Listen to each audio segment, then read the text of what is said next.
قال يا قوم إني لكم نذير مبين.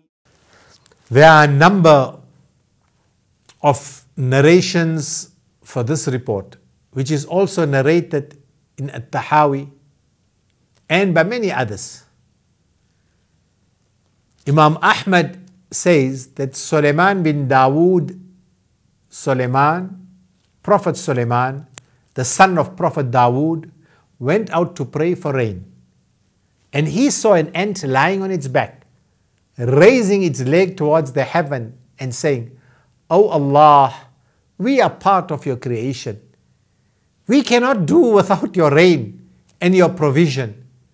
Either send us rain and provision or let us die."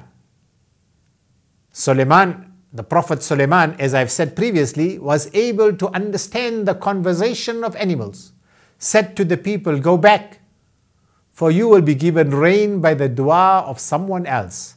You will be given rain by the prayer of someone else." It was told about an ant which came out of its home and found part of a locust's body. It tried to carry it but was unable. So it went and brought others to help carry it. The person who says the story says he picked it up and the ant walked around in the place where it had been and did not find it. The other ants went away and left the first ant. He says, "Then I put the locust down again on that place, and the ant tried to carry it and could not. So she went to bring the others back. I picked it up again, and the ant walked around the place where it had been and did not find it. And so the other ants went back." And the person says, "I did this several times, and the last time I did it, the ants made a circle around the first end and tore it apart." And he says, "I told the story to our sheikh, and he said, Allah has created these ants in such a way that they hate lies and punish liars." Subhanallah. The ant is one of the most careful of creatures whose caution is proverbial. It is mentioned that when the Prophet Sulaiman saw how cautious the ant was and how careful it was to store food, he brought out an ant and asked it how much an ant eats each year. And the ant said 3 grains of wheat. So he ordered that the ant should be placed in a bottle and be given 3 grains of wheat, and the bottle should be sealed and be left there for a year. When the year had passed, he commanded that the bottle should be opened, and he found 1.5 grains of wheat left. And he said to the ant, "Did you not claim that you needed 3 grains of wheat per year?" The ant said, "Yes. But when I saw that you were busy with the affairs of your own kind, I thought of how much of my life was left, and I realized that it was longer than the time that you had allocated for me. So I limited myself to eating half of the food, and I left half in order to ensure my survival."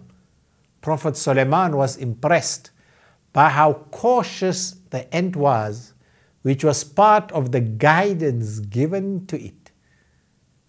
This caution makes the ant strive hard all summer, gathering food for the winter, because it knows that it will be difficult to find anything during the winter.